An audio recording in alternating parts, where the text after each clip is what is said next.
Mama Bazar സെന്ററിന് സമീപം ഇരവിഴുങ്ങിയ നിലയിൽ മലമ്പാമ്പിനെ കണ്ടെത്തി. കുളങ്ങര KA ഹമീദിന്റെ വീട്ടിലാണ് 5 അടിയോളം നീളമുള്ള മലമ്പാമ്പിനെ കണ്ടെത്തിയത്. വളർത്തുന്ന മുട്ടക്കോഴിയെ വിഴുങ്ങിയ നിലയിലാണ് മലമ്പാമ്പിനെ കണ്ടത്. പ്രദേശത്ത് കോഴികളെ ഇടയ്ക്ക് കാണാതാകുന്ന സംഭവമുണ്ടായിരുന്നു. തെരുവ് നായ്ക്കൾ കൂടുതലുള്ള പ്രദേശത്ത് നായ്ക്കളാണ് കോഴികളെ ആക്രമിക്കുന്നതെന്നാണ് കരുതിയിരുന്നത്.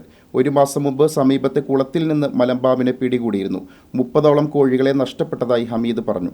ഇത് രാവിലെ കോഴിക്കൂട്ടി ശബ്ദം കേട്ടിട്ടാണ് ഞാൻ വന്ന് നോക്കിയത്. അപ്പോൾ മലമ്പാമ്പും കോഴി തമ്മിൽ ഫൈറ്റിംഗ് ആണ്.